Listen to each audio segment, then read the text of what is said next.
Laidą pristato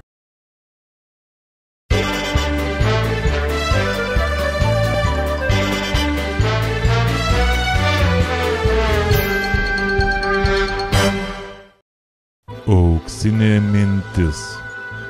Laiku apmokėtos skolos saugodantis geriau už bet kokią dantų pastą. Plačiau miestelio naujienas aptars Politikių klubas. Žinote, kolegė, o Panevėžyje viešėjo sveikatos ministras. Jo, o tipo aš nežinau, ne? Tipo dūra esu, nieko neskaitau, nes domiu, kas vyksta mieste, ne? Na ką jūs, aš šito nesakiau, aš tik šiek tiek pajuokavau. Ha! Juokdarė matai atsirodo. Na, nesipykime, aš ne tai norėjau pasakyti. Ir kokį tu norėjai čia man pasakyti?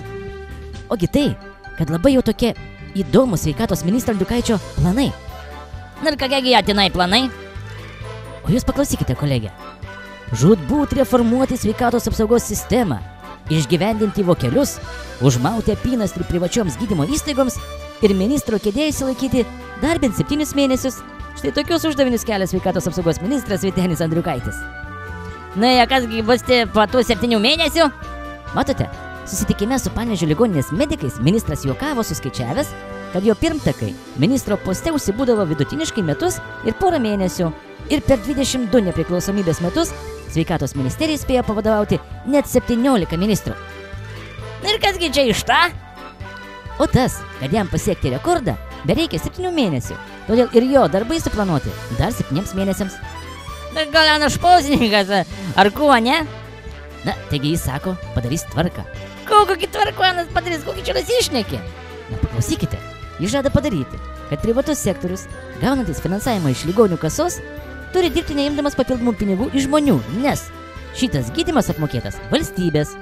Jei valstybinėse gydymo įstaigose oficialiai neįmami pinigai už gydymą, tai ir privačiose negali būti įmami, sako ministras.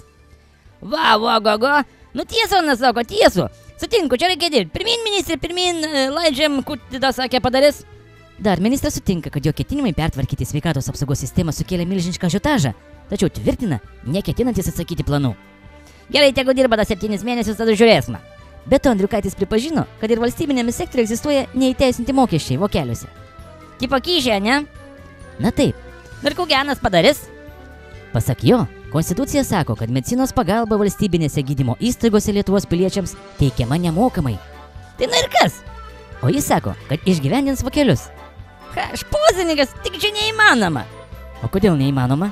Kur tu matys savižudį žmogų? Katras, kad atsiprašant kvailys, jis pas gydytojų ir nieko nedos. Va, pažiūrėk, kas nutiko Brazilijoje. Na ir kasgi ten nutiko? Tik va, viena Brazilijos gydytoja, kuriai pateikti kaltimai nužudžius 7 pacientus, dar toliau tyriama dėl dar beveik 300 ligonių mirčių. Galėjusių tapti vienomis iš didžiausio masto serijinių žmogžudysčių. Ir viską žinai dėl ką? Na ir dėl kogi? A dėl to, kad nieko nemoka pacientai. Todėl užsiminėja niekais jau žudydami gydytojai. Par mums žmonės gyventi nori, taip kad mokėjo vokelius ir mokės. Taigi žinai to anekdotų par mumis sakydavo. Duodi gydytojai 100 rublių, rankų pjauna, duodi 200 rublių, kojų pjauna, neduodi nieką, negyvai papjauna. Taip, kad lietuvis davė daktarėlį kapeikų ir dos, gyvinti norės.